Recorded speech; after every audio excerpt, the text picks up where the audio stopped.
1 and 2 and 2 and 1 and oh shucks, I can't dance.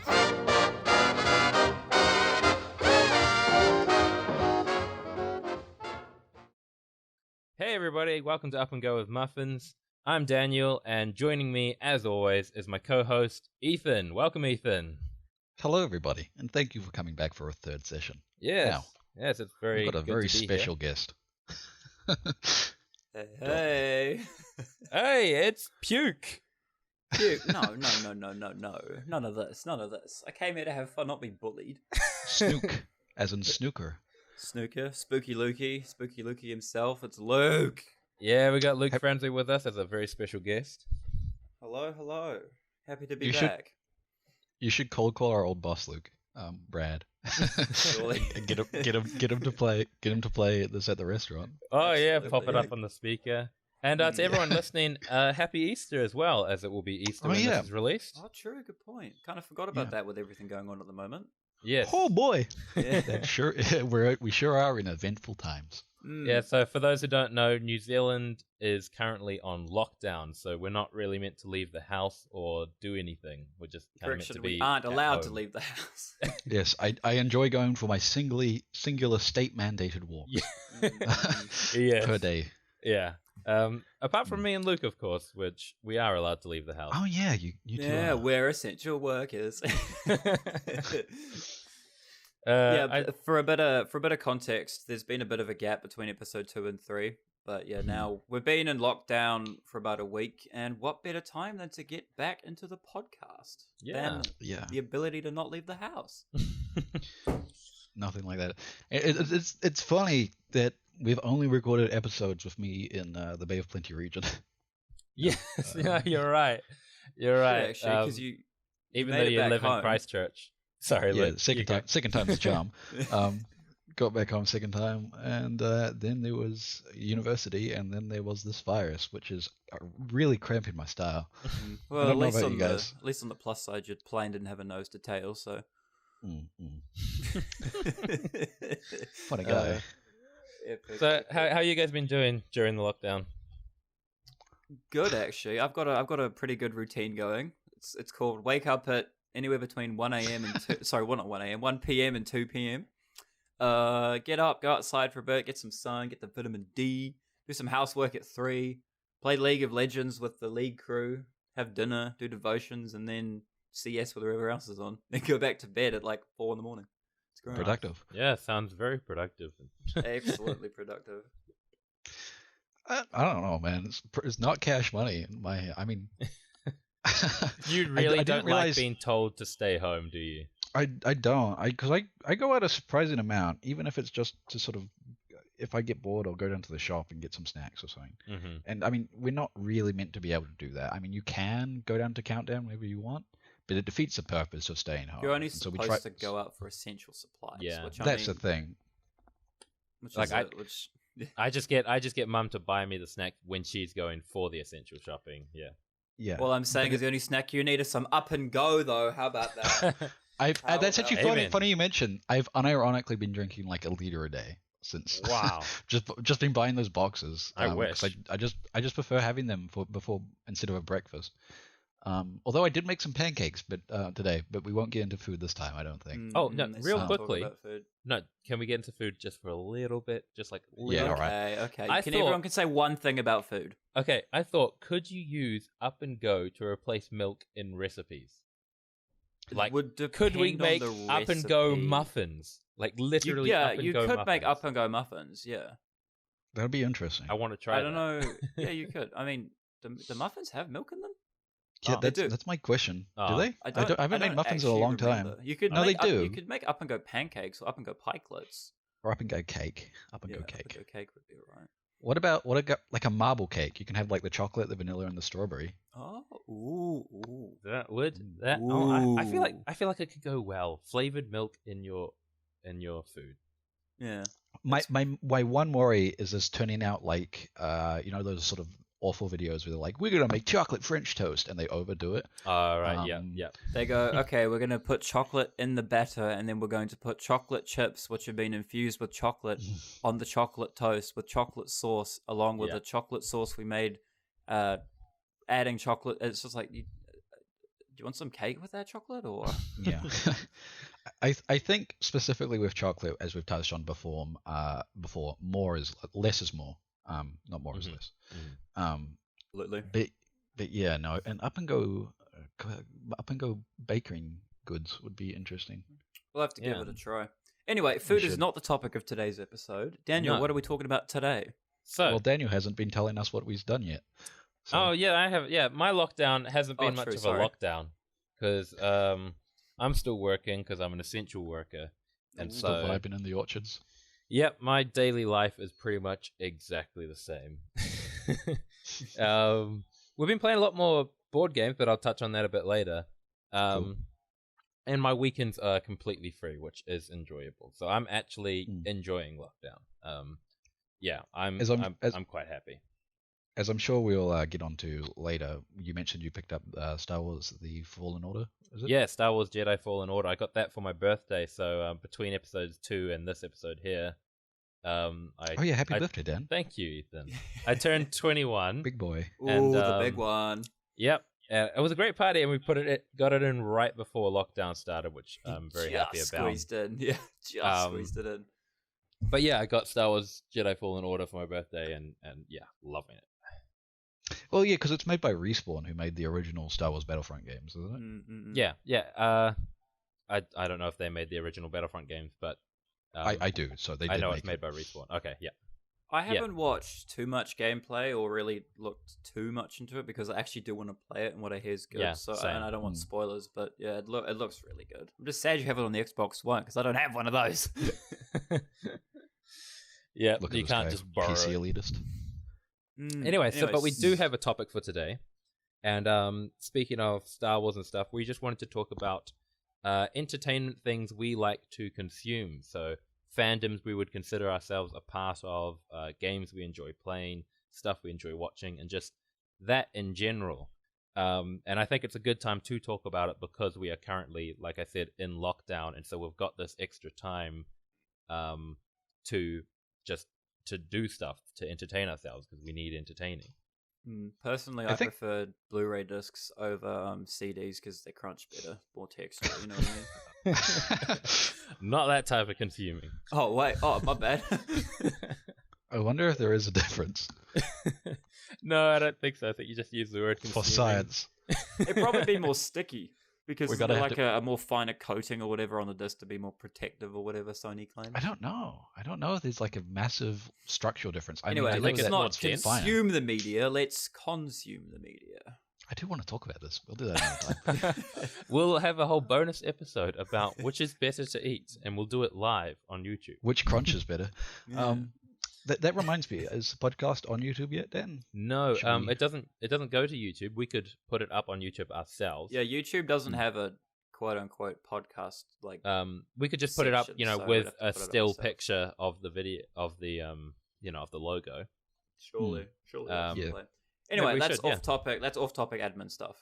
What? No, our hopefully for podcast people- is entertainment that people might want to consume. Consume. You know, And so I've where just can been we consume Uno the reversed. podcast? Currently, Mhm. I'm actually surprised we can consume the podcast in quite a few places at the moment. So real quickly before we go onto the topic properly, you can currently listen to the podcast on Anchor, Spotify, Breaker, Radio Public, and Google Podcasts. We're on Google now. Cool. Yeah, we're on Google Yeah. Podcast now. The one we have had a question about, which Mum. we don't have yet. I'm on Google. Yeah, we don't have it on Apple Podcast yet. I'm not sure when that will come out, but hopefully From soon. my readings, Apple Podcasts have a bit of a stricter sort of vetting process they go through. So maybe when we get 2 episodes out, which should be this weekend. Yeah, hopefully. Hopefully, yeah. That'll be good. And Or then it'll be previous strange. weekend for those listening to this now. I mean, we'll definitely get started on the consumption of media soon. But how you guys? It's really cool to finally have something we've created on Spotify. Yeah, no, that is cool. This is I am true. Actually, yeah, enjoying this is my first piece of not piece, you know what I mean? Like the first consumer thing that I've actually been a part of, really, that's going up. Because you Pretty two sick. never really made YouTube videos, did you? No, I mean I stream never. on Twitch. I've been streaming on Twitch more, especially now due to the lockdown and stuff, and just having some fun. But I guess this is more. What's the word? You know what I mean? Like, it's more. I don't know. You don't get just anybody on Spotify, you know. Yeah, no. Yeah, well, evidently they do, but They let us in, so Yeah, boy. yeah, I'm No, but technically on Twitch because of Luke streaming occasionally when I play with yeah. him. But no, I've never put myself up on anything online other than my Instagram account. Mm-hmm. I have a good first question actually. Oh yeah. What's your ideal choice of like console? Are you console or are you PC? Which console and why? Or where did you start? Like what Ethan said, we can kind of talk about that. We'll start with games. I'm keen to talk about games for a bit, video games. Yeah, no, cool. I'll start if you don't mind, Ethan. Go for it. I am definitely. I prefer. I'm a console gamer rather than a PC gamer. Filthy. And I like. I don't know. I just like stuff being more simple, right? Like that's why I liked Apple and stuff over Android. I prefer simply put stuff that just looks nice, right? So like PC, inarguably PCs are better, right, than console. I don't think I can argue that. Maybe someone else can, but I think on that topic, I think you can. Better is so subjective in the things that you have to clearly define what you mean. Like 60 FPS and higher resolution is better, then yes. But sometimes the experience of just being able to put in a disc or physical media might be the thing that makes it. See, that's what I mean. And so in that case, the simplicity of a console. Nostalgia factor. Yeah, okay. the simplicity of a console. You just put in a disc, or you just if most of my games now are actually just downloaded, and I just click it and it opens up almost straight away. Shout out technology. No loading time. Doing the Lord's work. Yes, I definitely prefer console, and then in console, I prefer Xbox. I prefer the controller, and I've just grown up with an Xbox, so it's more just I'm familiar with it. Yeah. And I don't think I'd ever go back purely because I've got a bunch of games on Xbox of course. Back, will be backwards compatible when the X comes out. So I was just about to ask, are you interested in the X? Would you look at getting one? I wouldn't get it straight away. I'd wait till kind of it's not super brand new, but it does look quite nice. I'm interested. I'm very keen for it. It's really impressive. You've been looking a lot at the specs and everything. Yeah. I haven't so much looked at like that. A beast of a console. Anyway, Ethan, you say you're interested in the X. Give us your history and preference. Well, I guess I've always been a PlayStation and Nintendo guy. I never really had. I didn't own an Xbox until the Xbox One, but I've owned every other sort of. I owned a Nintendo from the GameCube. Hold on, my Xbox One. That's your one, isn't it? Yeah, I just remembered. I bought my Xbox One off you. Still going strong. Good purchase. Yep, it was a good purchase. That was a good price. Do you actually use the Kinect much? Because I know I bought one with the Kinect. I only use it for the fact that to have it so that when I turn my Xbox on, it turns the TV on at the same time. Oh. That needs a Kinect, and so that's really strange. I wouldn't. It's handy. I tell my phone to turn my Xbox on, it will turn my Xbox and the TV on, and I just sit down and start playing. Yeah, bro, stop flexing. That stuff, eh? I'm a sucker for smart home stuff. It's so convenient. No, I'm completely agree with that. Anyway, keep going. Yeah, no, I've owned a Nintendo GameCube. Then I guess it was the Wii, and then the Wii U. I don't own a Switch, but I want to get one. I didn't own the sort of the portable consoles like the 3DS, but I do own a 3DS XL now. And I've also owned PlayStation 1 through 4. I bought the Xbox. It was good. I think what originally led me back to PlayStation was just the exclusives and the types of games I play. Yeah, gotcha. Well, correct me if I'm wrong, but you were really interested in Spider-Man when it came out, weren't you? Yeah, no. No, Spider-Man. true. I forget how much of a big factor that is, though, the exclusives. Like, you may have a preference of a console, but if depends on if your preference is games or, like, loyalty to the to the company, if you know what I mean. Well, that's the thing. For me personally, I've never... if I wanted both, and I could afford it at the time, I would just own both, and sometimes that's been the case. Very true. There's point. I'm tempted to go back and buy an Xbox One, but at the same time, because of the alleged backwards compatibility with the X, I'm probably not going to. It almost seems pointless, if that's the case. because like, there's some just good talking about exclusives on Xbox. But like the big one for me was Horizon Zero Dawn and Monster Hunter, which were yeah. PlayStation exclusives at launch. Horizon Zero Dawn was completely PlayStation exclusive. Mm-hmm. I think Monster Hunter has come to Xbox now. Yeah. It's on PC as well. Yeah. I'm not sure if that was PlayStation exclusive at launch or if it was console exclusive at launch. All right. But Just those talking were about big games. exclusives, like, Spider-Man Spider-Man coming out got me looking at like second-hand, PS4. PlayStation 4s. I never bought one, but it got me actually interested in going like, if one comes on a good price, I might actually, jump in. Whereas normally I just wouldn't even bother to look. So you're right, Luke, in that exclusives for different consoles can make you just kind of be like, oh, I really want this game, but it's not on my console or whatever. Exclusives for me is like a real hit or miss, if you know what I mean. Like, the last game that I was actually interested in that was an exclusive was Borderlands 3, because that was only on Epic Games. It was on PC only, I think, and you could only get it on the Epic launcher. And like, I love. Or was that? It was Epic exclusive for PC, but it was released on consoles. Oh, okay. I see what you mean.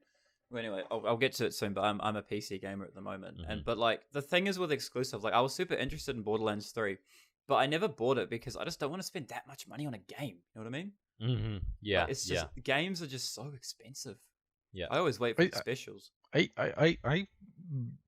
saying that, I think games have become far cheaper per sort of hour of content. Yeah. It depends on the game. So, Fallen Order, I don't remember the exact count, but the hours of content isn't actually massive, especially for the $100 price point. I believe there's 20 hours of playthrough at like normal difficulty. I mean, you can make the argument that it's not only hours, but it's the quality and polish of it. Because something like Skyrim has, potentially infinite hours, right? Yeah. But you want to sort of like figure out what's like the quantifiable, enjoyable hours. Well, for Miriam and Skyrim, that would be heaps. A lot, yeah, exactly. A few thousand, maybe. So, for her, that game probably is worth quite a lot because she can enjoy just playing it over and over and over, right? And like doing all these different quests and everything. Yeah. That's how I always balance it. I look at a game and go, okay, this game's $50. Am I going to get $50 of enjoyment out of it? Like, I'll literally, like some games say it's $25. I'm like, oh, that's 2 games of bowling. Will I get that much enjoyment out of this? I'm like, okay, I think I will. And I got this through, but I can keep going back to it. Anyway, I'll tell my console / gaming history. We had, when I was a kid, my parents were gamers. Like, they used to play Age of Empires and all that kind of stuff together, Empire Earth, all that sort of thing. So we had, I guess at the time, okay computers for those sort of not super heavy games. So I played that. We also had a PlayStation 2, and I grew up on that. Then I think we got the PlayStation 3 next, and then I bought an original Xbox console off my mate. So I had original Xbox and PlayStation 2. Shout out Nathan if you're listening. Yeah, shout out Nathan if you hear this. Still got that thing, it's still going. Then what did I do? Then I think not long after that, a few years after that, we got an Xbox 360. So we had the PS3, the PS2, the Xbox original, and the 360 with like so many different games on each, as well as computers that could run some of the more computer-only stuff. But all I really played was Club Penguin, let's be real. Speaking of that, it just got released I'm again. really I'm tempted confused to make about an that. account, but Kitty, So am I, Dan. Kitty told me it just got re-released as well, but Joel and Dylan were playing it like 2 or 3 months back. I think there was a what do you call it? Like another company. It was a spin-off-ish. It was the same thing, really, but not by Disney. I did hear of that. Don't quote me, but I think the new one is official. Yes, the new one's actually official again. The other one was we miss Club Penguin, let's remake it sort of thing. So it was done by a third party. Do you think Disney's done it because of the whole COVID-19? Like they'd be like, everyone's at home, let's push. Because like a lot of companies have actually done that now. They've released like I'm thinking in particular Garfield Games, my favorite board game publisher. They released a free like print and play expansion for one of their games. Other that's cool. people are just releasing free like mini games. Someone released the whole rule set for one of their like biggest war games that they bring out. Huh. So you can just play Burger it King and released the use official other... recipe for the Whopper. I saw that. Yeah, Wait, like did they? they did. Yeah. Wow. Okay. I mean, I don't want to be 100% sure because the day of filming this is April the 3rd and April 1st has just been, so it could have been a prank, but it doesn't sound like a prank. Yeah, that's one of those things. But to answer your question, Dan, I think the answer is yes and no. So I think it's partly down to the fact that what they replaced the original Club Penguin with was a failure. Like it just wasn't making money. Right. Okay. And then they probably but they did probably bring it out to capitalize off the fact that everyone's at home. But I don't think it would be like I'm not sure if I would say it would be the main reason. Toontown was the other one that I played a lot on the computer. Yeah, I used to play Toontown with you guys. What is that? It was Club Penguin. I've never heard of this. Oh no, it was also Disney, wasn't it? It was Disney. It was almost like second person sort of style. You ran around. You made like a toon. It was based on like the Mickey Mouse sort of like world. Pop Tropica. No. It was first person, but second person. You know, it wasn't quite overhead, like behind the head, kind of third person. Oh, Just like third person. Paper you ran around in a 3-dimensional world though. Yeah, and Right. basically Disneyland or Disney World, whatever, Toontown, quote unquote, was being invaded by these robots, and you had to run around through the different areas, and you'd bump into them on the streets, and you fought them together, and it was a turn-based like attack thing, and up to 4 people could work together to take down the robots, and if another robot walked past, he'd also join. It's hard to explain, really. It was very unique, honestly. It was almost like an MMO, but for children, and very simple. Because it was a big online world that you wandered around. There were different servers and stuff. It was almost an MMO. It's very similar to like Elder Scrolls Online for the little I played of Elder Scrolls Online, but for children, like you say. On that too. That game, but honestly, I'd still play that. That game was beast. Toontown, or yeah. Toontown. Elder Scrolls Online, it kind of disappointed me. Like, I think I love everyone's experience. I love Skyrim. I've played a little bit of Morrowind. I enjoyed that. That's the 4th one. That's before Skyrim. Yeah. Oblivion's the 4th one. No, you're right. Oblivion was before Skyrim. Yep. I have played a tiny bit of Oblivion. Like, I created my character and like got off the ship or whatever. But I enjoy those games and like the universe and everything. And then Elder Scrolls Online came on. I was like, this sounds epic. Luther had it, and I think it was free on the PC. So I think I've actually got it on Steam somewhere. And played it, and it just kind of fell flat. I was disappointed because I went into it with the mindset of Skyrim with friends. This is going to be Skyrim, but I can play it with other people, and it wasn't at all. No, which I mean, it was an MMO sort of style, like it was along the lines of Final Fantasy 15 or whatever it is, and other stuff like that. But I was just not feeling it. I was like, I wanted a co-op Skyrim, not a you know. Yeah. Did you ever play Minecraft, Dan? I know Luke did, but I don't think you ever have. Luke had like multiple accounts he had access to, so that's the only time. And we played a lot of Minecraft Pocket Edition. Because that's one game I have consistently played like for upwards of 10 years now, over 10. I started playing back in late 2019, late 2009. So yeah, it's the only game I've really played consistently like that. Closest thing would be League, other than that. Yeah. What is one game you played recently that you've really enjoyed? Like, what's the last game that you've really sat down and gone, wow? For me, I've already mentioned it. That would be Star Wars Jedi Fallen Order. Yeah, it'd be Fallen Order for you. I'm really loving that. It's fun, it's beautiful, and the story is like really good, especially if you're a Star Wars fan. I'm gonna say 2. The first one is I picked up before the quarantine. I found Super Meat Boy in a porn store. A what store? And cash converters. But we've and it's really fun. I personally am really attracted to games like Dark Souls and Sekiro and Bloodborne, and this is kind of like a 2D version. See Ethan, I know you're not like probably as big a fan of Star Wars as me and Luke are, but that's the type of game. Turn up. That's the type of game that Star Wars Jedi Fallen Order is. Well, that's why style I was going game. to say I've been interested. So because I wanted to play with some of my friends back in Christchurch, I picked up Star Wars Battlefront 2, and it's actually kind of I've always enjoyed Star Wars, but I've never been like really interested in it. But through this game, I'm actually sort of like going, oh wow, I want to go back and watch the prequels and then the originals and then the new movies and then what I want to go watch the Clone Wars.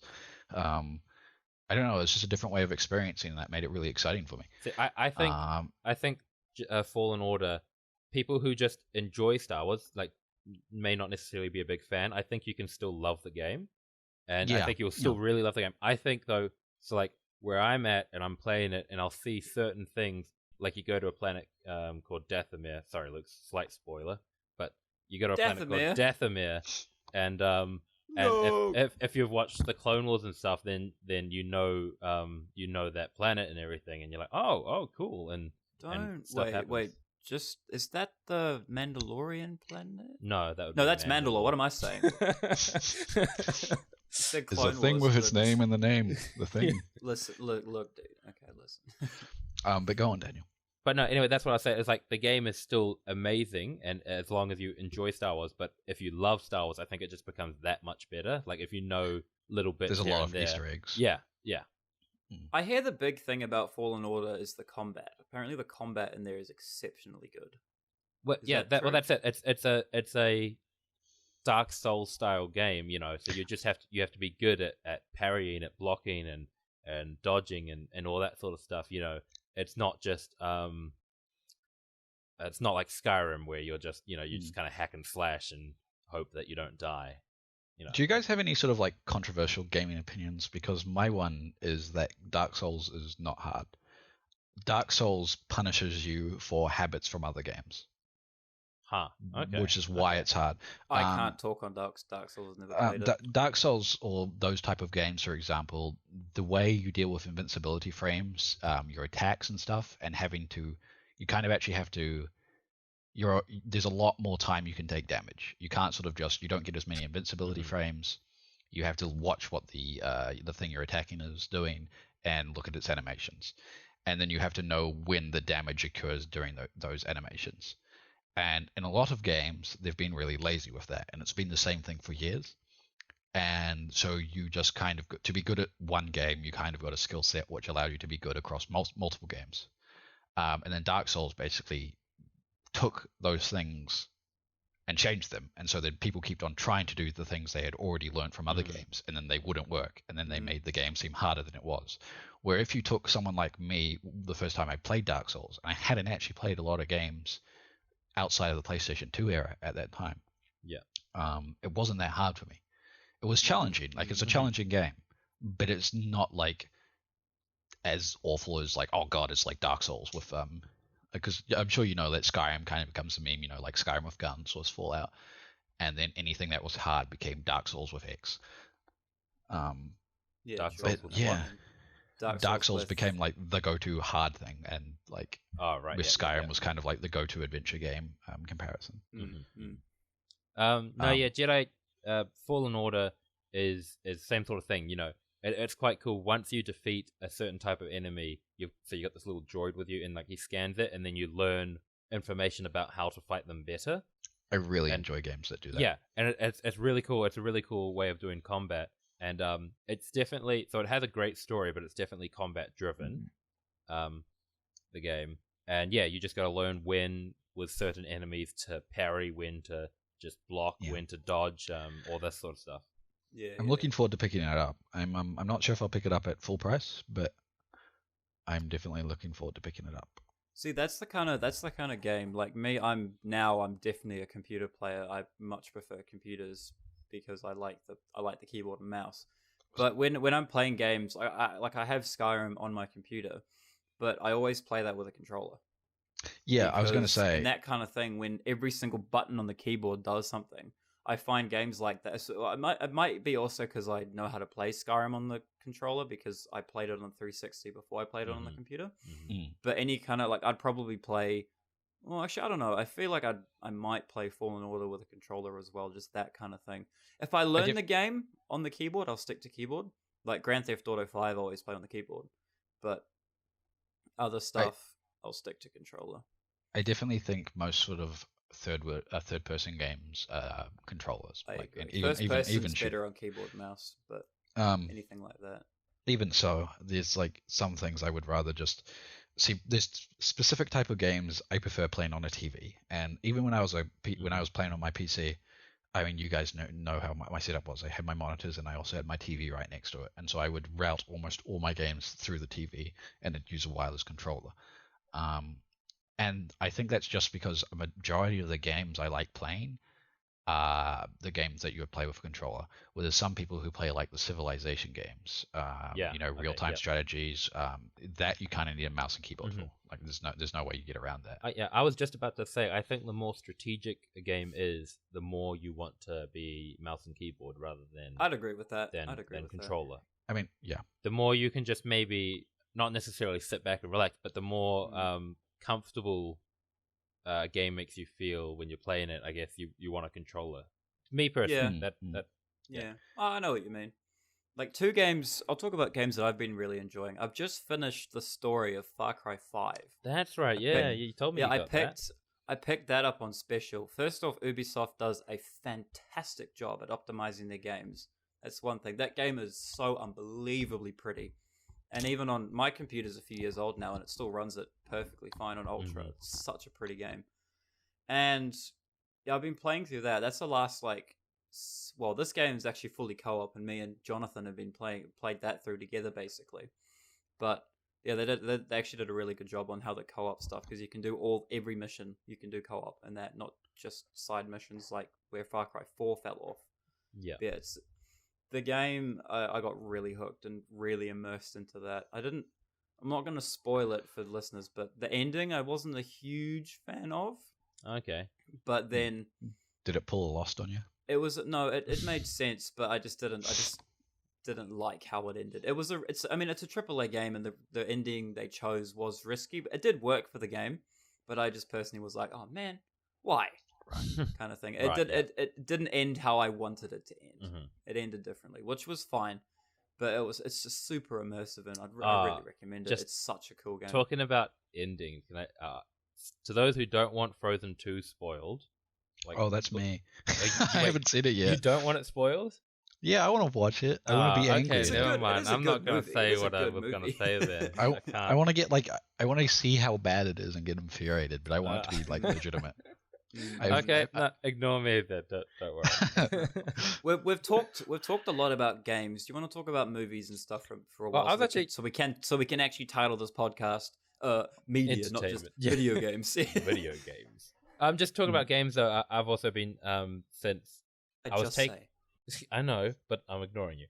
I took a break. I was taking a month-long break from League at the start of March, and then once quarantine hit, I was like, okay, I'll turn it into a 4-week-long break, and I cut a week off so I could start playing again.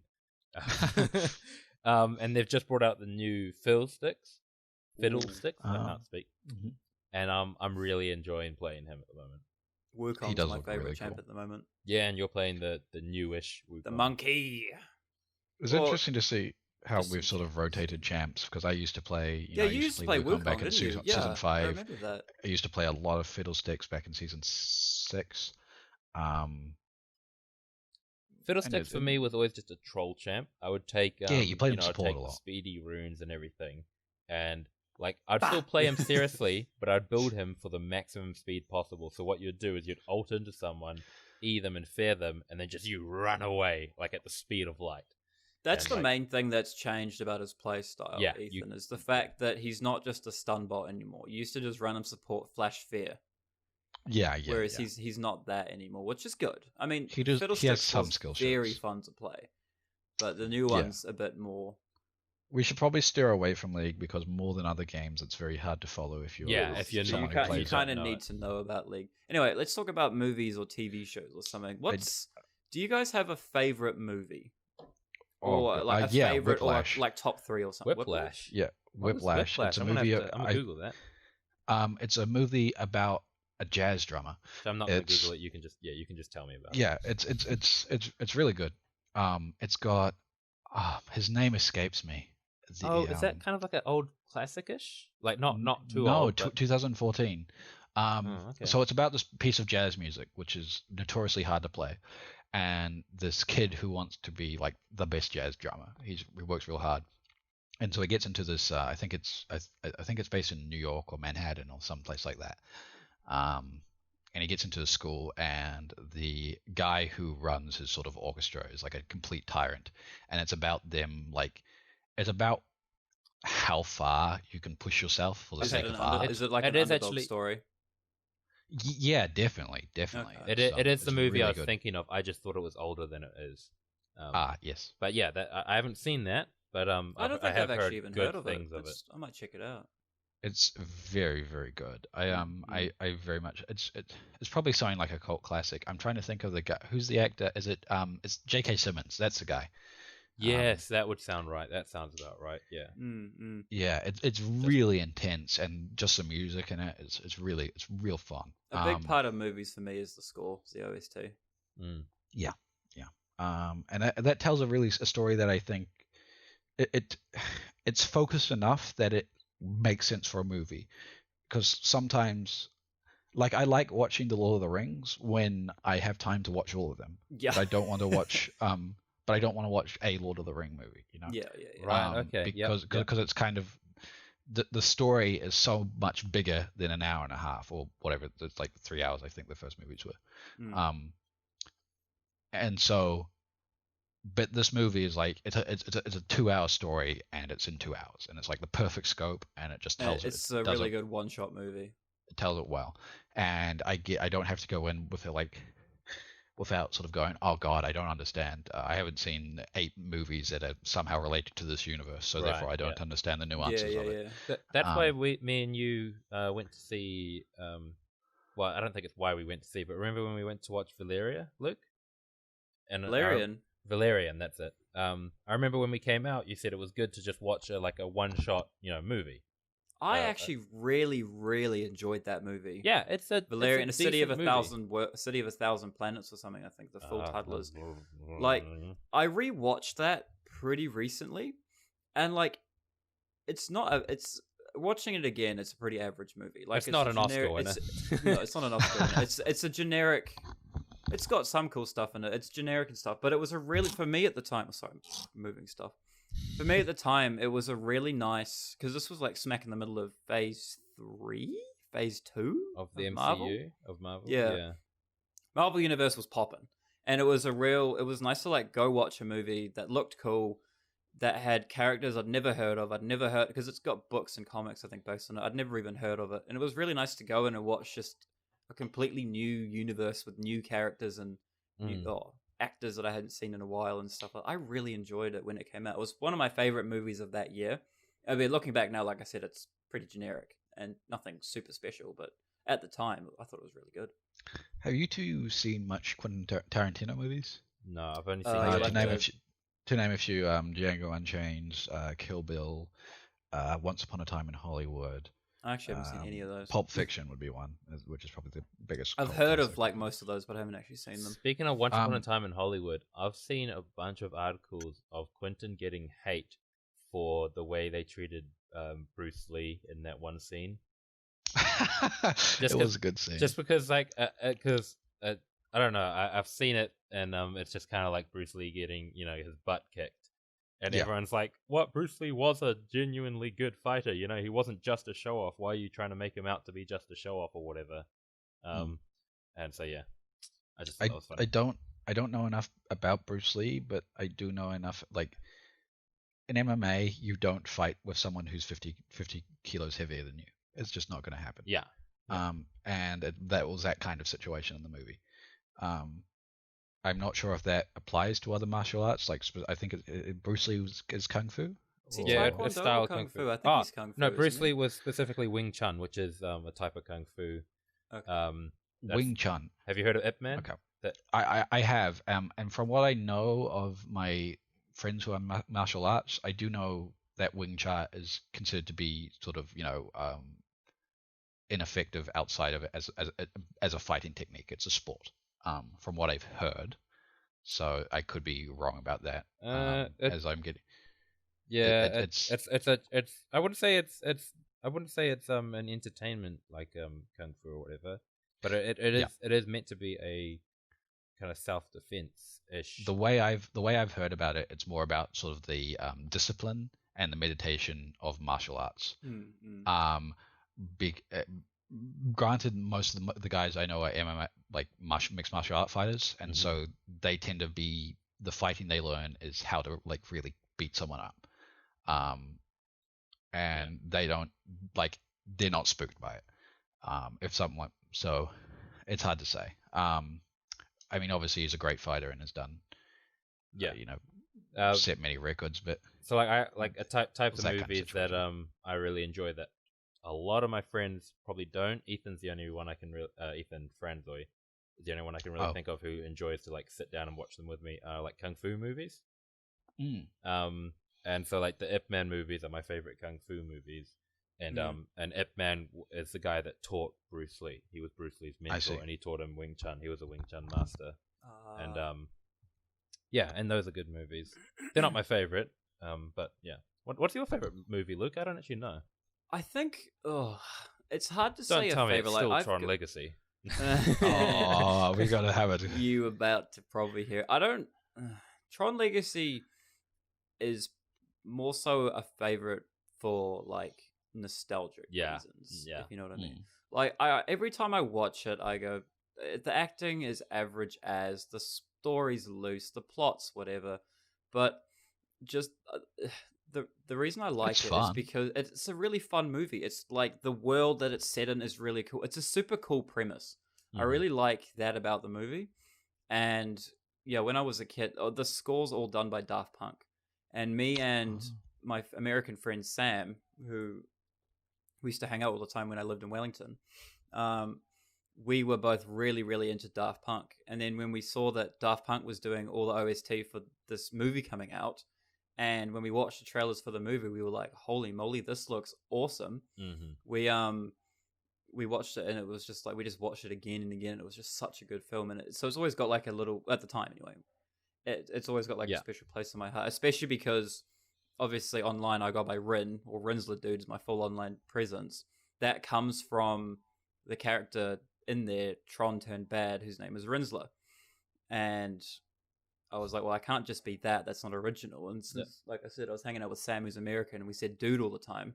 So I just slapped dude on the end, and then Rinsler Dude, Rin, was born. And that's what I've been going by for pretty much since the movie came out. That just became my online presence. It's been, well, I think that came out in 2010, 2011. So 2012. 12? Really? Yeah, it was 2012, I'm pretty sure. Whenever it was, I've been going by it for ages. So it's one of the...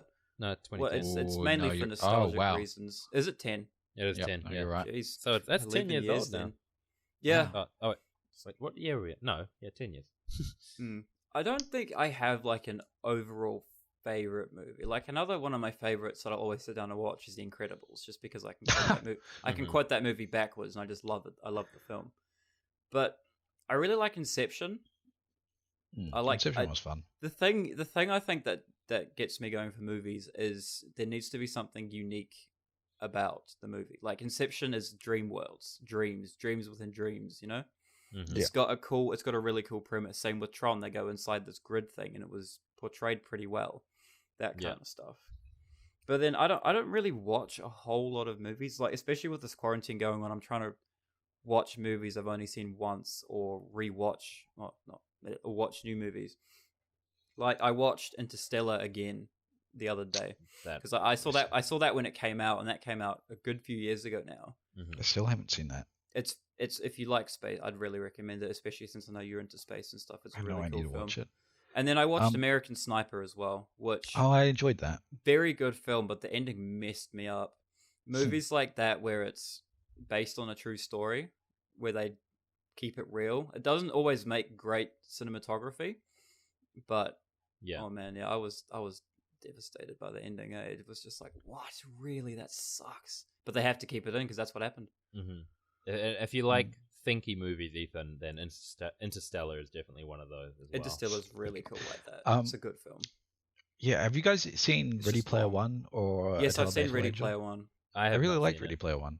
I get it mixed up with Ender's Game for some reason, but I've seen. For some reason, I do as well. Yeah, Ready Player Ender's One I Game liked is a movie because I want to watch again.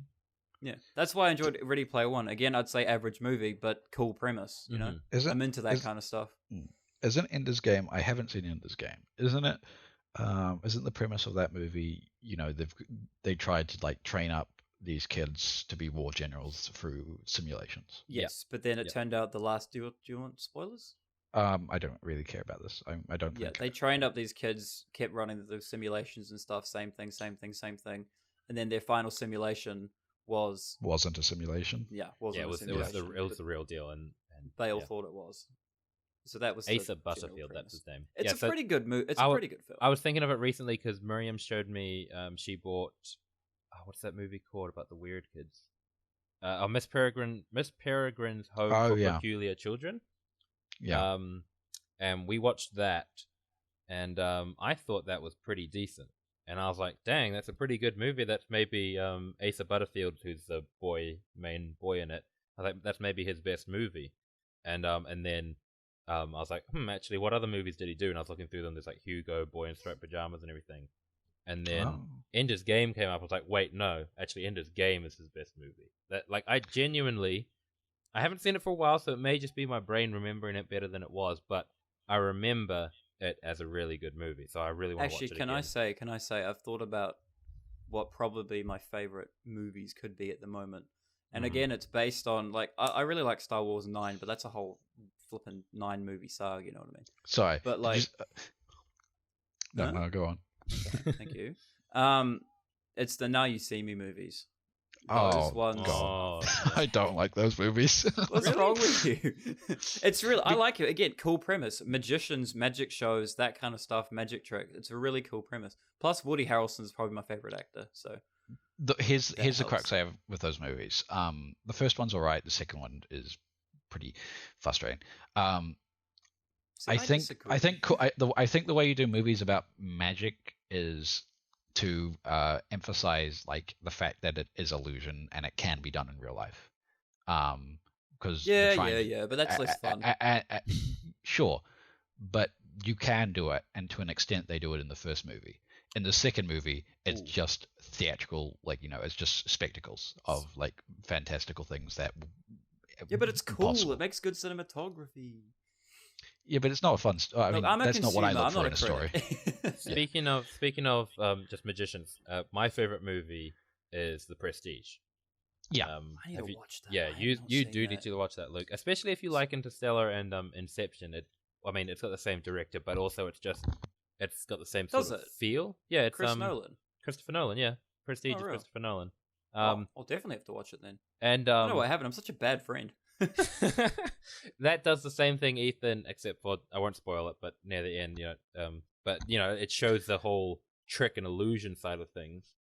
And then a movie that does that even better is not my favorite movie, and I've only seen it once, but it was a good movie, and that's called The Illusionist. And that's kind of a small. I saw that on Netflix, and I was tempted to watch it. It's like small 2006 movie that I don't think it got a lot of love. I don't think it got like very big at all, but I think it's pretty decent. See, my main thing with like specifically setting it in an illusion is or the fact that it should be able to make sense is because if it doesn't make sense, then why aren't you using sci-fi or fantasy to tell that story? Right. Like but you're using a specific thing which is known for the fact that it is able to be done, yet it is deceptive. And then you are doing things that are just magic. That is not very interesting to me. I'm not sure if you guys have. Like, have you guys ever seen? I've seen a bunch of scenes from Now You See Me 2. I've seen all of Now You See Me 1. I haven't actually seen number 2 yet. And like every scene I've seen in that movie where they do tricks and stuff, I think it does a good job of like showing the trick side of it.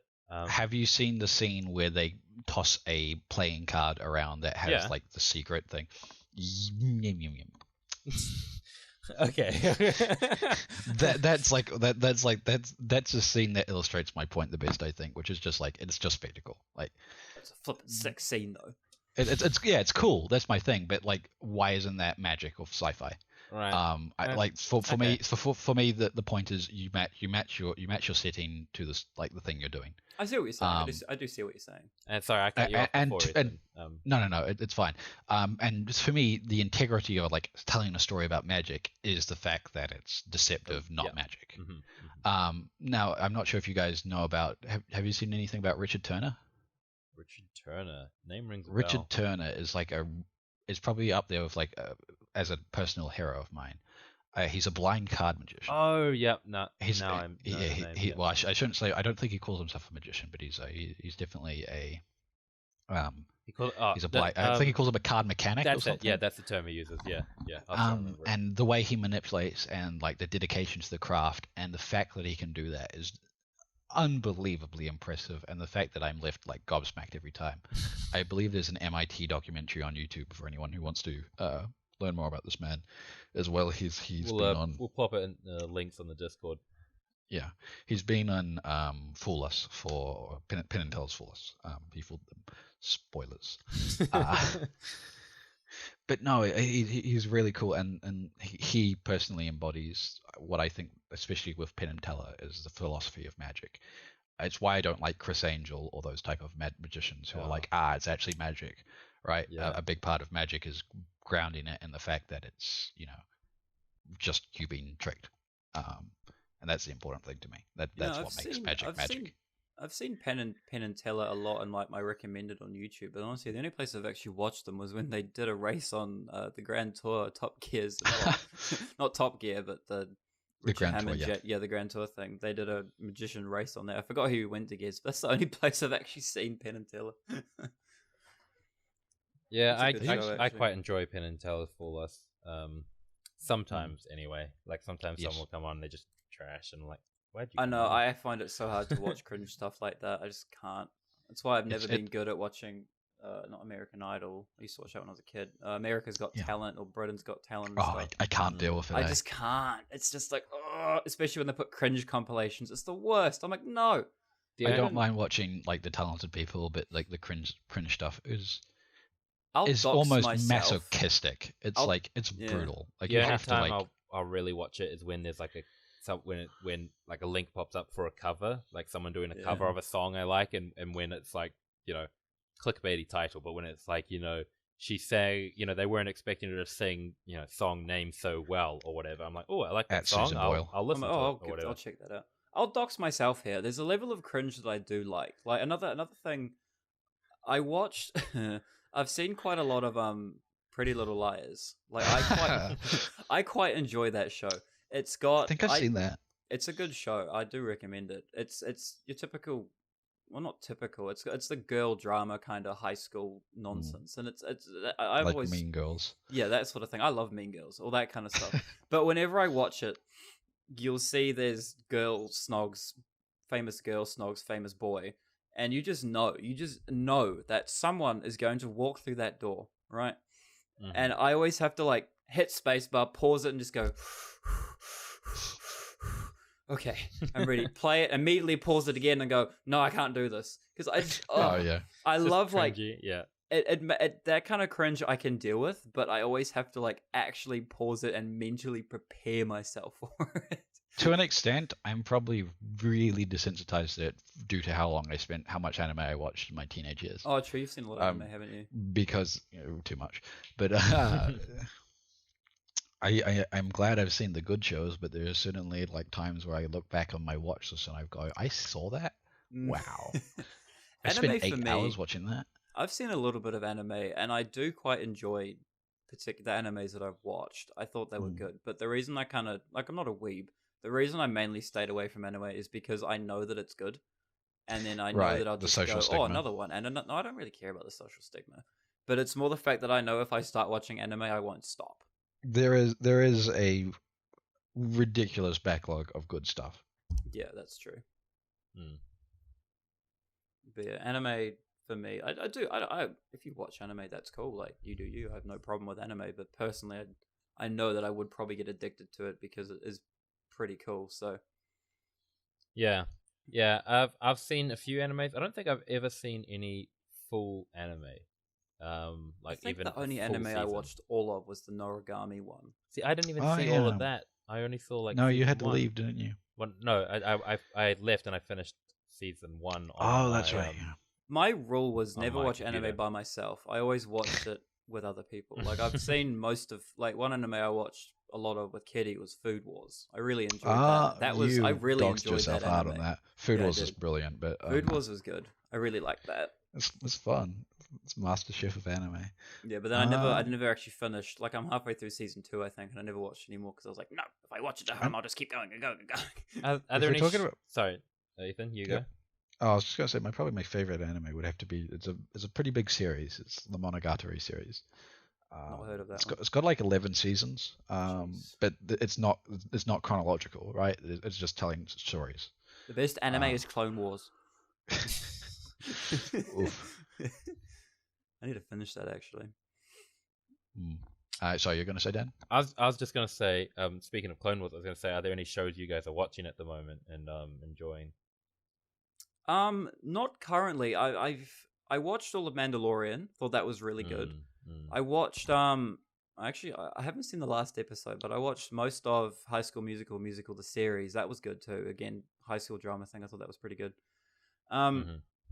But actual TV series that I'm watching, not really. I used to watch heaps of TV. Like I used to watch I've seen like 5.5 seasons of Now You See Me. Not No. What am I saying? Once Upon a Time. Oh yeah, I enjoyed Once Upon I a watched Time. Doctor Who up to season 10, 9, somewhere like halfway through 9 Peter for you. Capaldi's 10, Capaldi's actually. second season. I think I Yeah. watched up to there, and then kind of lost interest. I watched like 3 seasons of The Flash. I watched a season of Supergirl. I've seen like a couple seasons of a lot of things, but then I kind of steered away from TV shows and just started watching Let's Players and YouTubers and right, yeah, just that sort of stuff more so than because 40 minutes is a big commitment, man. Yeah, I think Luke has seen the most TV shows out of all of us. I'm not sure But about. I've seen the most of. I've seen. Well, how do I say it? I seen- think the way Ethan said it worked. Like you've seen the most shows, maybe not the most amount of time watching shows, Yeah, but the I most don't number often see of shows through different to shows. completion. Yeah, because I mean, personally with TV, I have a very specific taste. I like medical dramas. I eat that up. By TV, I'm just mean like show in general, though. Yeah. Yeah. So to Yeah, me, but I mean, anime like- comes under that. Oh, yeah. Okay, technically, sure. And in that case, that would be me. But we're talking about real life. Like there's the implication that you're talking about something with real life actors, doing things moving around. No, I am excited for the Obi-Wan Kenobi show that's coming out soon. I'll Ooh, definitely yes, watch I'm very that. excited. That'll be good. Actually, but then I suppose just you could thinking include show in Clone general. Wars in it. Yeah, because I was going to mention Clone Wars. I'm watching each episode as it comes out at the moment. I'm not binging it because I already binged it right before lockdown started. So I got nothing left to binge. But yeah. Yeah. See, I personally would like I do make a distinction between like cartoons, TV shows, and then anime, and but I suppose technically TV shows is the superset of them. But anyway, what I've been specifically watching that I really like is The Good Doctor. That's real fun. Oh, The Good Doctor. Yeah, I've been recommended that. My mum's binge watching that at the moment. I thought it was a movie when the trailer first came out, and so I was like, oh, that'd be a movie I'd be interested in. I'm not sure if I'm interested in it for a show. And that's purely because nothing, I don't want to be offensive or anything, but like, have you heard of the show Some Mothers Do Have 'Em? Yes. Yeah, I know exactly what you're talking about, and no, it is nothing like that. No, but just I'm just going to use that as an example because that's taking that to the extreme, right? That's a show about a guy with a disability who, I don't know, stuff happens, and like I can watch it and enjoy it, but it's like you kind of that whole cringe thing happens where you like can see something happening or they won't understand something for ages and it'll take them a while to figure it out or stuff like that, and that it just gets too much for me. Yeah, I suppose. I suppose there's a little bit of social things that it gets wrong, but it's a really accurate portrayal. If anyone, what the show is for people who aren't aware, it is about a surgeon with autism doing his residency, and how that affects his life. This is the and Good Doctor he's talking about, Yeah. not the show Daniel mentioned. No. Sorry. And it is just is a very accurate portrayal of what it would be like. Well, sorry, I should say, according to my friends who have it, it is a very accurate portrayal of their struggles and how they go through, life. And he also has savant syndrome, so he's kind of, he's very, very good at what he does, but he's very poor at socializing and the other sort of skills that come along with being a doctor. Mm-hmm. And that's kind of where the drama centers. But I love medical mystery shows. Like big into House MD. That's a real fun one for me. I can't watch medical stuff. Like I just can't. I get queasy watching guts and stuff. I have a line, like I do like medical dramas and stuff like that because obviously I work in the medical field, but there's so often times where I'm watching them do something, I'm like, that's not how you do it. why are you using that for that? Or stuff like that, which I can get over. Yeah, like a big thing most of my medical friends point out is like whenever they have to do a tracheotomy, the hole puncture thing and the throat puncture one. Right. It's like they always make the incision way too big. Okay. Weird flex. I can talk about it. Like I've been at plenty of things, like especially at your place, Luke. Where you and your mum will be talking about it, and I'm fine with that, even while eating dinner, because that's just the norm. But actually seeing it on movies and stuff, the more realistic gore is, as in I can watch a movie with fantasy gore, where someone's head comes flying off something. That's fine. Yeah. But as soon as someone gets a scalpel and starts cutting your chest open, I'm like, what? Nope. The thing Can't is, you would too, I've not have noticed- liked American Sniper. No, I've seen it, but no. Yeah, it is quite gory. I didn't like the drill part. No. Yeah. That was what I was referencing. That made me sad. The thing with movies nowadays is honestly, you see someone all munted in a car, it looks the same in real life. It looks it's pretty damn accurate, I'll be honest. Have you been to that's actually, I won't ask about what you've done during your work, we'll stay on topic, but has like the way you watch shows influenced your work in the sense that are you desensitized to it, or what's the deal with that? Look, I don't enjoy watching gory stuff. Like I'm not queasy. I mean, everyone's a little bit queasy. Like, if I see a nasty sight, I'm just like, oh, yuck. But I'm on a different mindset when I'm working. I'm in paramedic mode. It's not, oh, yuck. It's, oh, this is a problem. How can I fix it? But, like, a lot of people are like, oh, check out this horrible, gruesome video. I'm like, I don't want to watch that. Why would I show myself this and, like, put the image in my mind? You know what I mean? Right. Like, I don't have a problem with gore. But people who go, oh, check out this video of this person who got this and they got their finger chopped off. I'm like, why the flip would I watch that? Like, that just doesn't seem. It's so stupid. It doesn't make any sense to my head. If you're one of these people, stop. You're just damaging your mind and just putting images in there that don't need to be in there. You're not any tougher because you can watch a gory video. I'll die on this point. Yeah. I don't like I like horror movies, but I don't like gore. And there is a distinction. I like thrillers. Often just seeing like people get cut up is kind of like boring because it's like, oh, spooky. So, oh no. I like things that are generally upset. I like I guess Quiet Place was definitely more of a. I liked Quiet Place because it was more of a thriller. Whenever there's a movie that if I see the words based on a true story, I'm just like, uh-oh. The Quiet Place. Dan does not like it. Yeah, I you like. I was enjoyed so it. mad. It was scary, but it was a good movie. Like it was thrilling though. It doesn't. You kind of super quiet. You're just in the cinema going, oh yeah. Oh. Like I like walking that out kind of the of cinema, stuff. like you step on a leaf, you're like, yeah. I've never had problems with nightmares or like anything like that. But I don't get scared, but I jump very easily. So it is. I do enjoy playing or watching the odd thing like that where you never bam, ha! That's funny to me. Like I don't mind that, but just horror. I'm just like, why? I was so mad when Dan went and saw a Quiet Place because I've been trying to get him to watch a spooky movie with me for years at this point. And then he just wanted to watch one with his family. I mean, like I can't begrudge you for doing that, but just with Miriam. But yeah, damn it. With like spooky stuff, like I've got the game The Call of Cthulhu, and it's a really good game. But like I'm playing through that very, very slowly at the moment. Yeah, because I'll play like barely a whole chapter, and then just stop and be like, okay, I'm putting it down. I'm playing Lego Marvel. Yeah, you don't need to cleanse my I'm mind. gonna go make some cupcakes. Speaking of Lovecraft's Look work, at some pretty kittens. Yeah. Yeah, speaking of Lovecraft's work, I know you enjoy sort of like the stories around it, but have you read many of his like books or his work, and then by extension, like Poe and I haven't read any Edgar Allan Poe or Stephen King or anything like that. I've Right. heard quite a bit of H.P. Lovecraft's work. oh yeah, audiobooks. Yeah. I've just on Audible. I had the audiobook for just the full H.P. Lovecraft collection, so like everything.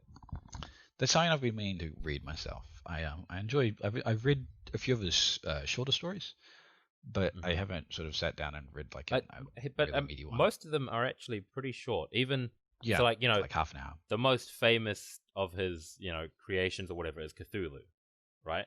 Like that's the name that most people know to do with H.P. Lovecraft, and most people don't even know that it's H.P. Lovecraft. But they know the name Cthulhu because it pops up in video games and movies or whatever. The Call of Cthulhu is like the book is not a long book. It's a short story. It would be considered a short story nowadays. He kind of made his name making short stories. Imagine being named after a sauce. I'm sorry. You guys never heard of HP sauce? No. What? Do some research, bro. It's like a No, HP sauce is brilliant. It's a brown sauce, right? yeah, it's a brown sauce. And somehow we came back to food. Yeah. We can't stick away. As much as we say it, we are apparently a food podcast. We do literally have food in our title. You're right. You're right. Fair point. It's Yeah. Food is a part consumption of food is a part of consumption of media. Yeah, sure. Sure. Sorry, what were you going to say, Dan? I was just gonna say, sorry, something just popped up on my phone and it reminded me of it. Is there any like interesting music you guys have been listening to? And to start it off, I'll just say, like, at the moment, since lockdown, and it's not really related to lockdown, I just decided to do it more. I've been really listening to a lot of heavy metal. Oh, And I mean like heavy metal, not decently heavy rock. I mean like heavy metal. Heavy metal, yeah. And I'm really enjoying it. I even made a playlist of just 5 songs of what's the word? Not, I guess for us it would be foreign bands. So there's like there's a Swedish band, there's an Italian band, there's a Norwegian band, a Jewish. I'm 100% on you with that. I love foreign music. And this is foreign like heavy metal. Some of them aren't as heavy as others, but like they're just. So I've been listening to my daily mix by Spotify, and Spotify puts them into different genres. So for me, daily mix number 5 is my heavy metal genre, and it just gives me music I already love plus new music fitting that genre, and like I'm really enjoying it. Spotify is really good at the like. Yeah, I used to complain about the algorithm, but no, they're like, it's very rare I press the button to say don't play this in my playlist. Most of the time I'm listening to it, I'm like, this fits what I'm wanting to listen to, heavy metal, and I like it. Good job, Spotify. Yes, music is really interesting. I mean, personally, I don't have like a genre I listen to. Like, I have genres I prefer, but there's really probably the only thing I won't listen to is like screamo. Like, that's just not enjoyable for me. Mm-hmm. But anything from like heavy metal to classical, I enjoy listening to. In terms of recently, I guess I've been getting into jazz and and jazz sort of covers of old songs. That's what I like. Sinatra is always fun. So, I also I think it's blues. Yeah, blues. I've been enjoying the blues recently. So you're gonna say bluegrass for a moment, and I was going to say bluegrass because that's how I associate it, but I meant because I've got a bluegrass guitar. Yeah, bluegrass is a little different to blues. Yeah, no, but blues like with Robert. Is it Robert Thompson? I don't know. Who's the guy who went down to the crossroads? I'm not sure on who you're talking about. Sorry. There's an old song. What is considered the father of blues? I'm pretty sure. You guys like your older music, though, eh? Yeah, Yeah. yeah.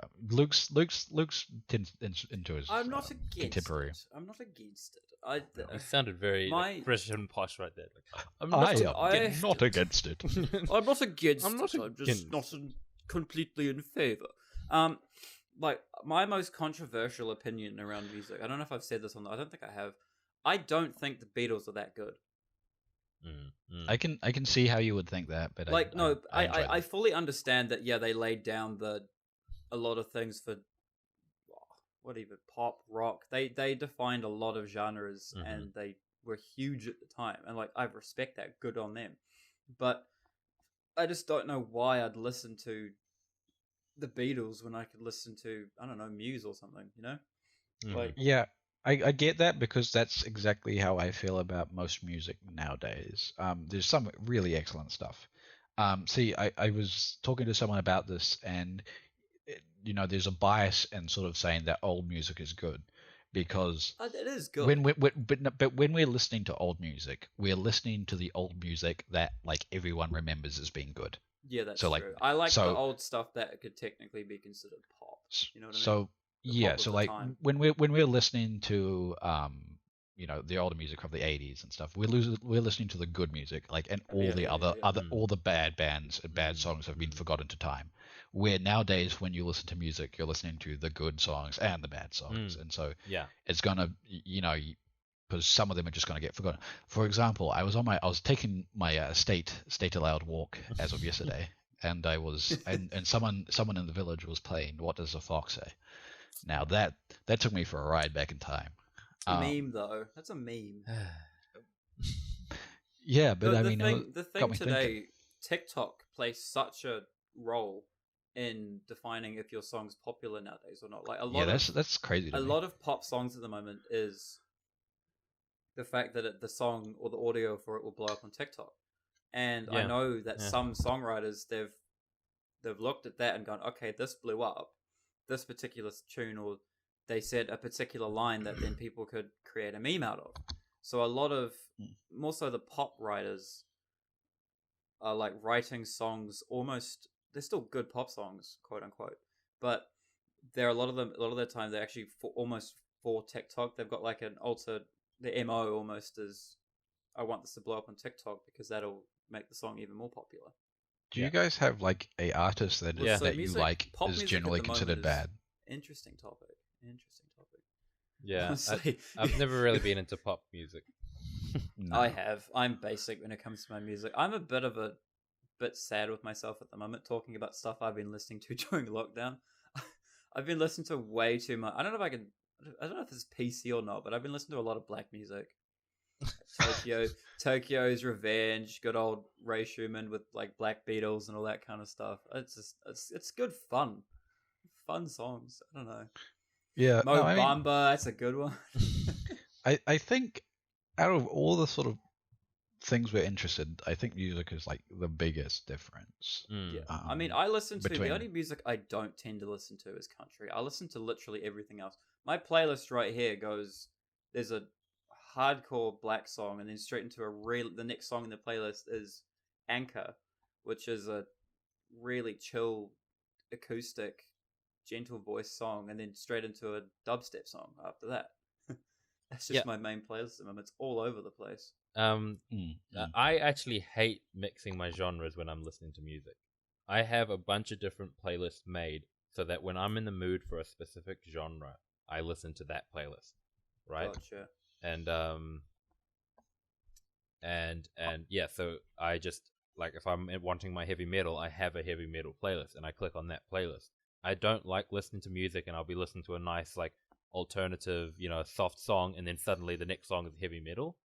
I don't enjoy that. I can't enjoy that. I have to have my separated genres. That's funny, really, because I'm the complete opposite. Like, I noticed, like, Ben is my brother Ben's similar to you. Like, if he's the DJ in the car or something, it'll be a lot of 21. Oh, this is a while ago. Like at the time, it'd say be a couple 21 Pilot songs, and then it'll be like something of similar, and then it'll just be lots of the same sort of artists.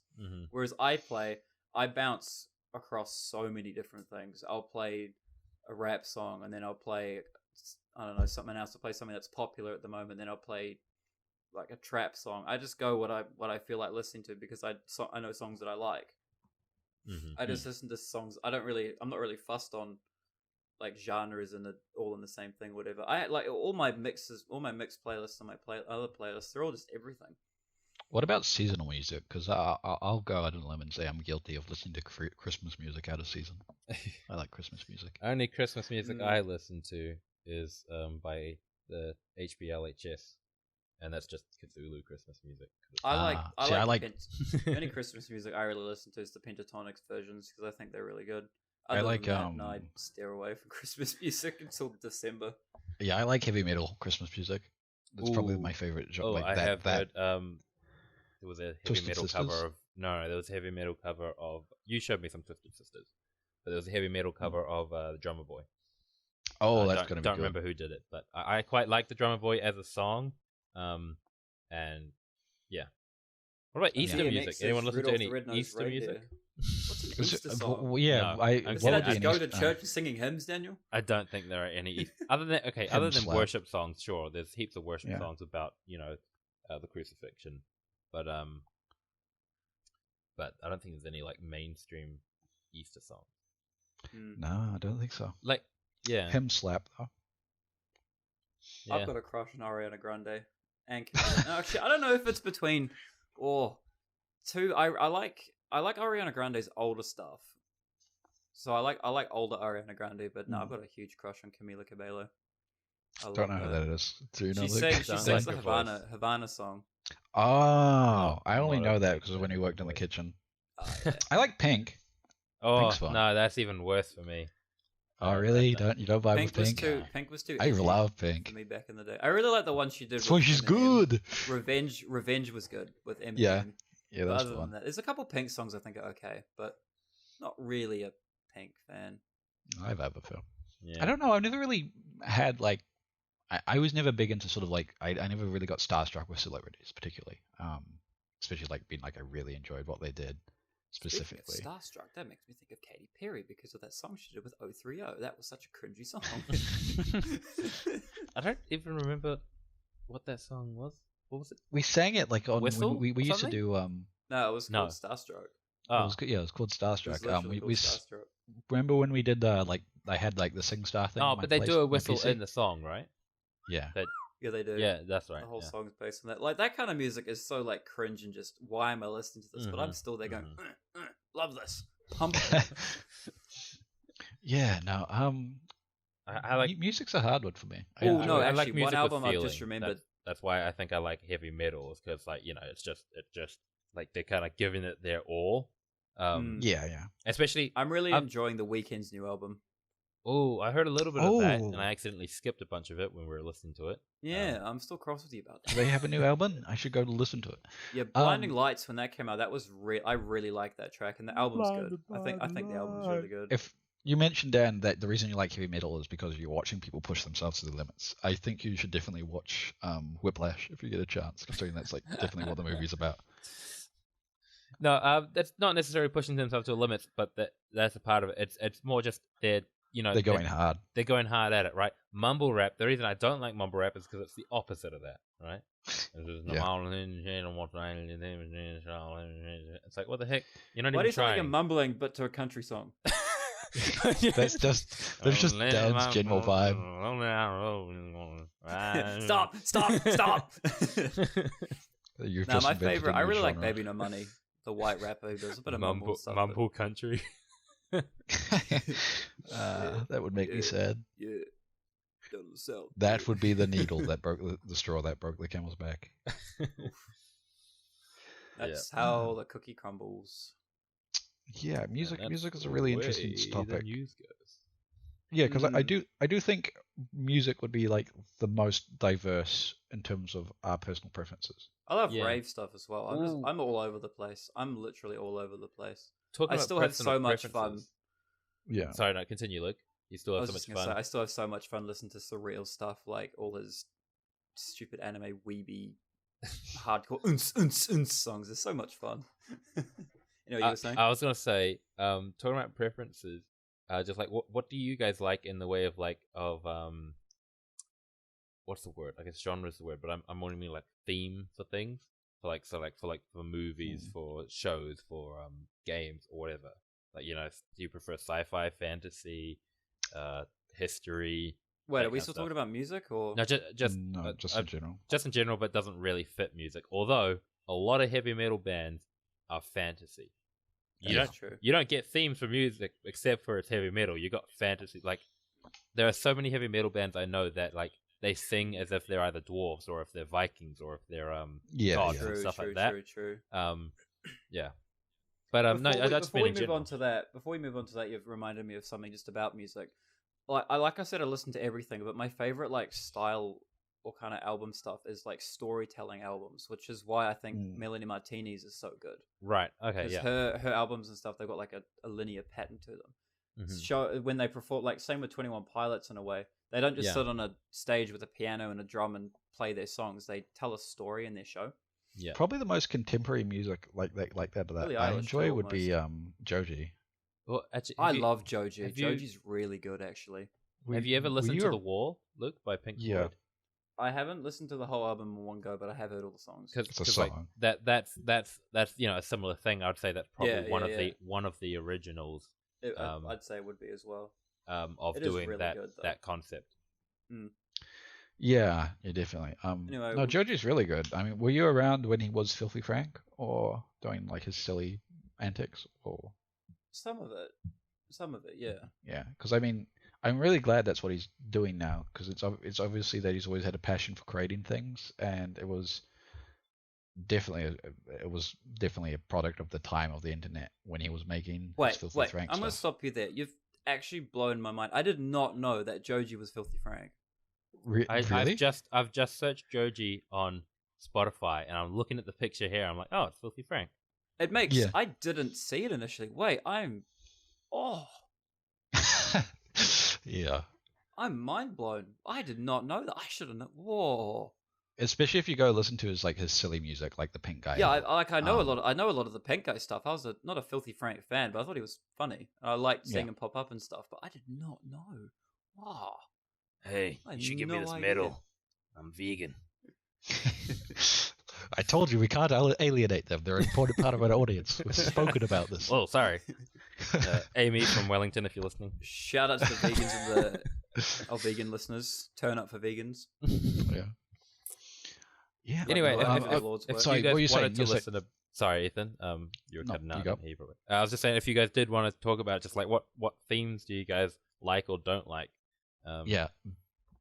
For me, big into fantasy. Fantasy is like... I like low fantasy through high fantasy. I enjoy sci-fi, but it's not my vibe in terms of it's not the thing I like love more than anything. I suppose that's also due to my exposure to Dungeons and Dragons, where you do have sort of sci-fi game role playing games, like Warhammer, yada yada yada. Yeah. But Dungeons and Dragons has always been primarily fantasy, and that's just where I get my kicks. Yeah, I'm probably the same as you. Like sci-fi, I enjoy sci-fi shows, like Doctor Who, Star Trek, Star Wars. But like, I mentioned Star Wars at the end. At the moment, Star Wars is my favorite thing, like my favorite universe, right? And to me, Star Wars is like low sci-fi, low fantasy. A mix of the two. Exactly what you mean by it. And I said it's not like Star Trek or... You're not constantly in space with blasters and lasers. You've got the Force, which is like a magic. You've got swords. You've got, got desert. You've got castles. You've got that sort of stuff. And I love that. And I think that's why I love Star Wars so much, because it's still sci-fi, but it's not shoving space in your face. It's very much as if the 16th and 17th century took place in space. Yeah, and that's the point of it. A long time ago in a galaxy far, far away. It's years ago, but in space. And I think that's why I fell in love with Dune, the Dune series when I read them. It's because that's a very similar thing. It is sci-fi, but it's constantly you're stuck on this planet Arrakis, and it's grounded and it's more fantasy than it is sci-fi. See, the thing is, I feel like fantasy you tend to get, so in fantasy you can sort of write things away. You can hand wave them off with magic. But people tend to be a lot more hostile to you doing that than if you're doing sci-fi and you just kind of invoke like quantum physics and someone doesn't understand it, right? So they sometimes go, oh yeah, okay. Where if you're kind of just invoking magic all the time in fantasy, people don't have it. You can make your own rules for magic. If it's not what they're used to, well then it's it's a different universe that and as long as it's consistent, and that's the important thing. Yeah, in the same and show. That's or what I really consistent within the universe, and that's what and most of the time, like, I'm not sure if I know, like, I'm a big fan of the Witcher series. The books are good as well. That's real fun. Yeah, I just enjoy sort of situations where it's very like ghouls and spooky things and monsters that you slay. It's just very fun. It's very fun to me. Yeah, but like for me, sorry, I was just gonna say, for me, it's like almost generalized, right? In everything I consume, I'm kind of the same. I prefer fantasy over sci-fi. In my games, in my books, and movies, and whatever, I prefer fantasy. What, you were gonna say something, Luke?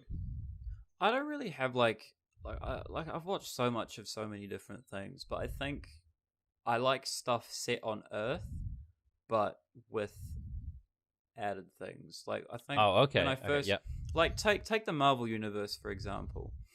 Like, that's why I liked Agents of S.H.I.E.L.D. so much, is because it was mostly humans set on Earth, but there were not weird so much things. I guess there were obviously the Marvel universe is aliens and all that kind of stuff in it, but it was the primary focus was Earth, and I like stuff set on Earth. I think it needs to be either fully set on Earth with extra stuff, or if it's something else, it needs to be on another world. I think I'm 100% behind you, with the caveat that it has to be historical. As soon as it's like contemporary, like my favorite part of the Marvel series would be, like, my favorite sector would be Guardians of the Galaxy. Like, that's what I vibe with. Right. Okay. Yeah, I like that too. That's cool. But I'm not too interested in Iron Man and like modern day things. I mean, they're good stories, but for me, like, Marvel was at its peak, and I really liked Guardians of the Galaxy, and bit for like things on Earth. I like historical things. Like, my favorite Doctor Who episodes historical. I do enjoy some of this. I don't really enjoy like future Earth episodes. Yeah, the Doctor Who ones I like the best episodes was when it was set on Earth, and the historical stuff, like the Van Gogh one and the one with Winston Peters and all that kind of stuff. Those were the Van Gogh one is like really underrated. It's really good. Yeah, it didn't. Is it? It's no. It's good in it's good in the Doctor Who community, but I thought it was kind of I thought it was kind of like well loved. Maybe that's just because I loved it. But I love it, but I'm not sure if it's well loved.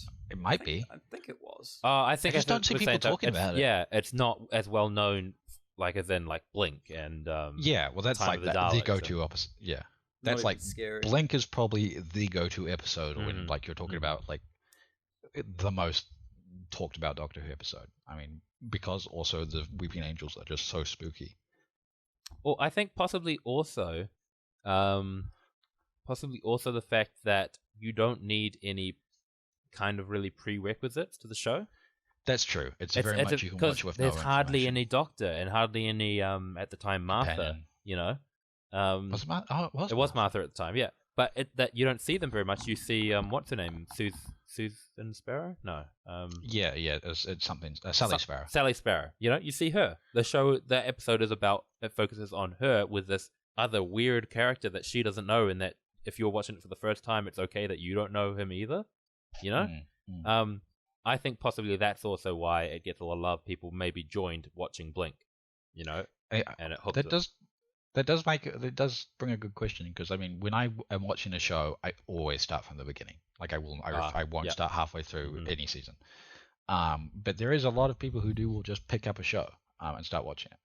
Oh, if I don't start from the beginning, I'll Google, I'll go on YouTube and I'll search up, Arrow seasons 1 to 3 run through, and I'll get someone to give me a run through. But that's only if I'm like not super. So I did do it for Arrow. I did it for seasons 1 and 2. I was interested in the show, but not enough to watch through a whole 2 seasons to catch up. Yes. I just wanted to start watching, and I only wanted to start watching so I could watch the crossovers that they were going to do with Flash and understand it a bit more. I see. Because at the time I enjoyed Flash. Further on I got, the more I enjoyed Arrow and the less I enjoyed Flash. But whatever. Yeah, I think it was. I think it kind of does, like, it peaks. Like, Arrow is really good at the beginning, then it becomes pretty rough, and then it gets good again. Flash was really good the first 2 seasons. I really liked the first 2. Then it gets bad. I don't remember how much I watched, but from what I did watch, He gets Flash was whingy good. and whiny. He turns into a little whiny boy. Have you guys seen What's his Amazing name? Spider-Man Grant 2? something? Grant Gustin. Grant Gustin. I like him as an actor, though. Yeah. Very Try not to talented. think about those movies, Daniel. Amazing Spider-Man 2, the only reason I don't like it as much is because the same thing happened. The one with Andrew what's his Garfield. face? Yeah. Yeah, but in that movie, Peter Parker starts getting whingy and whiny. And it's like, okay, Yeah, you're like done now. like the third Raimi movie. Yeah, exactly. As soon as they try and take it, like they try and make it an emotional twist on a character, right? And to me, it just ends up making you annoyed at the character. Yeah, I mean, I won't go into my rant about the Spider-Man movie, game and Mary Jane, but You said that they for a long time. always like Spider-Man is at his best when it's a fun adventure. And it's, I mean, to an extent, I mean, the older comics do get a little bit more like edgy. As he like gets when you older, get when you get into like the Venom and then Carnage, and Venom and Carnage are probably the edgiest parts. But I think for like TV adaptations, like keep it light and fun. Yeah, but the thing is with Spider-Man though, is like we know him as a fun, young, easygoing, hey, everything's good character. Yeah. So it's, you see him portrayed like that, and you're like, wait, what? Whereas, like, I don't like Anakin Skywalker personally. I think he's a whingy, whiny person. But I think the character is portrayed exceptionally well. He's portrayed to the way he's supposed to be. I just don't like the character. Yeah. Yeah, and I think that's fine with any like media you consume or whatever. You know, you can often look at I think I mentioned this in a previous episode, I don't quite remember, but you can look at a character and you go, I can tell they're doing their job. Bill. Yeah, we were talking about Bill from Doctor Who. You can go, I can tell they're doing their job well. I don't like it though. You know? Yeah. And I think that's fine. I agree. It's fine to just go, I just don't like that type of character. You know? I don't like the type of person they're portraying. Yeah. We'll start to look at wrapping up now, but just one last thing before we go is like, what's that one type of character for you guys that you can't do? Mine is like the reporters. I just can't do reporters. But Superman. But Tintin. Yeah, no. I mean, like. Okay, you that's fine. That's fine. Yeah. Your opinion. One type of character I don't like. The question one, the one that's just constantly asking questions. Oh, so like the viewer insert, which is like, why does this exist? And so that you can get an explanation. Yeah, exactly. And I appreciate it sometimes because I'm like asking the same question and then they ask it and I get the answer, but it's still annoying. Right? Yeah. I'm like, just stop asking questions. Just be patient. Just wait. I guess I'd be similar to you in the sense of it's probably just the one who just doesn't know what's going on ever. Yeah. The one who's going, why do we have to be quiet in this haunted house? Like, hello, is anyone there? Okay. Like, just the one who's just so oblivious and just doesn't know what the flip's happening. Yeah. It's annoying. Yeah. Mm. Anyway, I think that was a good, fun hour and a half. I think we got to talk about some of the quite things a bit. So we decided that we were gonna make this a two-parter in a way. So this episode and this week we were talking about entertainment and stuff we like to consume, and next week we will be talking about stuff we like to produce and create, I guess. So just like food, you eat it and you put it in your body and then you take it out. This we're talking about the same thing but with entertainment and creation. You made a weird noise there, Ethan. You didn't like it.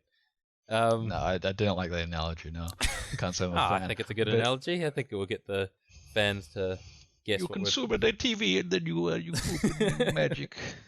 You become good writer. That's how Star Wars was made. We Lucas will have impressions are funny. another special guest on that episode.